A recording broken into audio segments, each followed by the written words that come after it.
In this video, we continue the subject of acid-base reactions.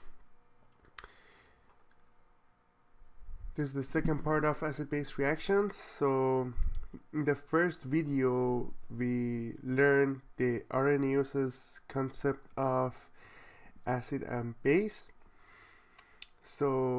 And here we talk a little bit more about acid-base reaction. So when we mix an acid and a base, the proton from the acid, whether it is weak or strong acid, combines with a hydroxide ion from the base to form water molecule, which is going to be neutralized. So we have proton. When it reacts with hydroxide ion or hydroxide, it is gonna produce water molecule. Let's have an example. Acid-base reactions generally form water and an ionic compound, which is called a salt, that usually remains dissolved in the solution. So basically this is the general format of any acid-base reaction. So here we have an acid, HCl, it has proton, and we have sodium hydroxide, which has hydroxide or OH minus. When they react with each other, the cation from acid and anion from base gonna react and form water, which is in liquid phase. So it's gonna neutralize it, plus a salt or ionic compound, which is NaCl. Na is the cation and Cl is the anion, and it is in aqueous condition.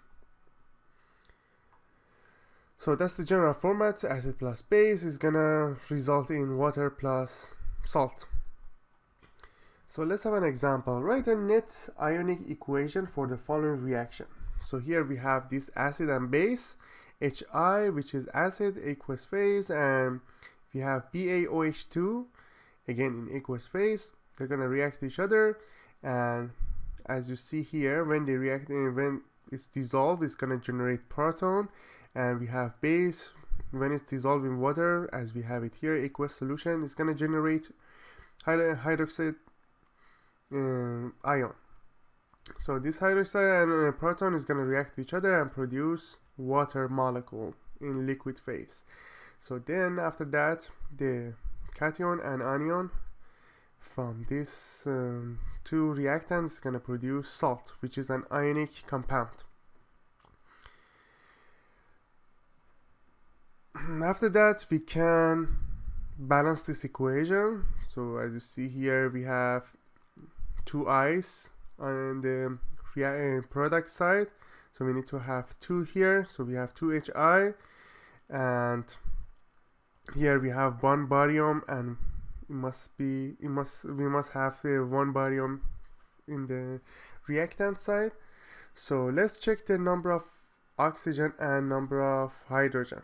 So number of oxygen, we have 2 here, 2 times 1, and from the other side we have O. So we need to put the coefficient of 2 here right before H2O. So we have 2 molecules of H2O in product side.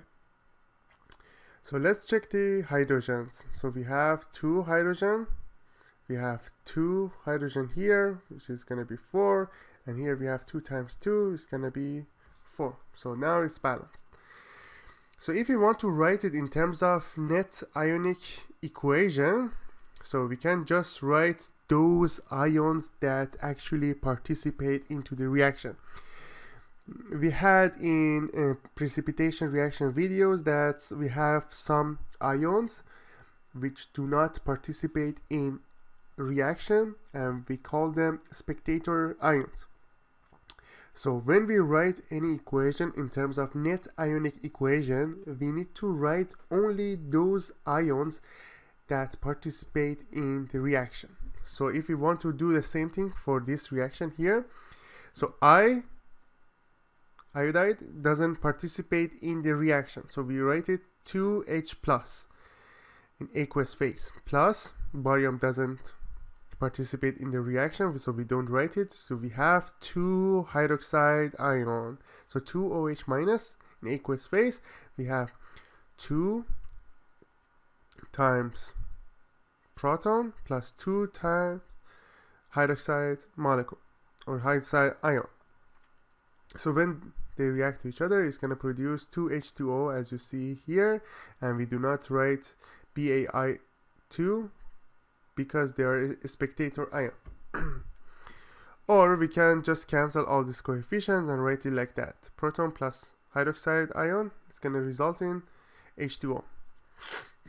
So what is titration?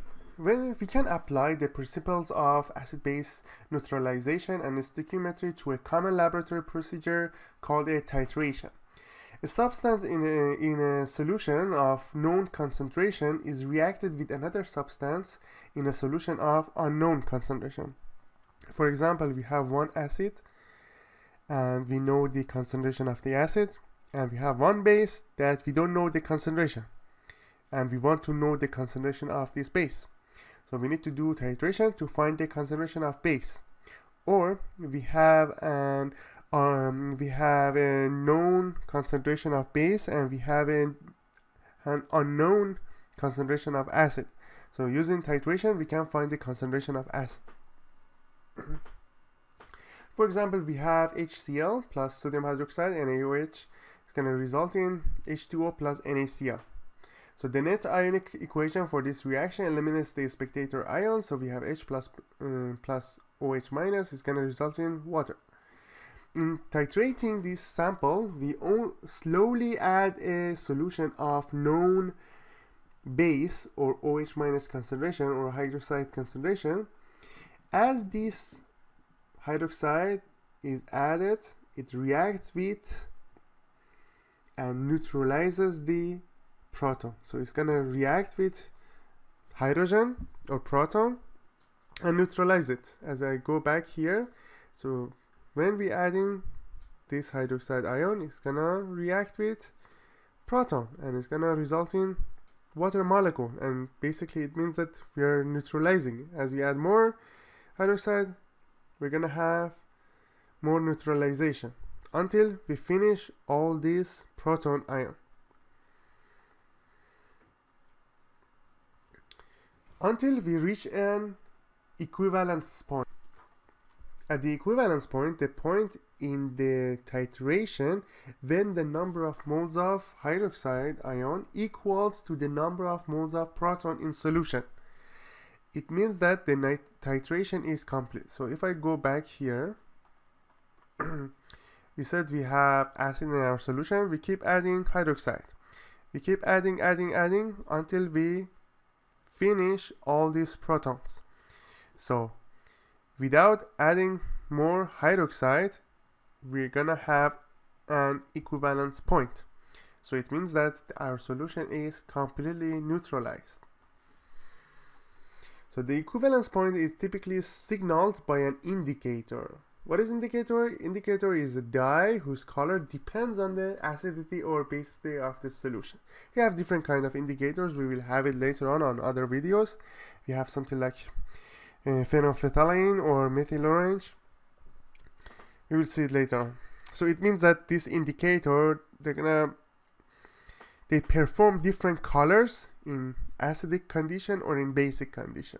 So that helps us to have to locate the equivalence point.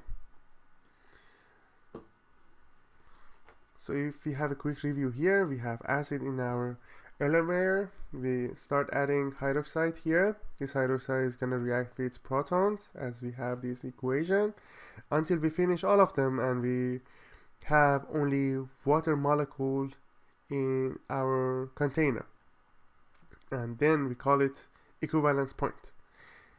And you see here we consume this amount of base in the burette. And here, as you see here, when we have equivalence point, we have changed the color of solution from colorless to pink. So when we have acidic condition, when we add something like phenolphthalein, in acidic condition it is colorless, and when we have basic condition, it's gonna turn into pink.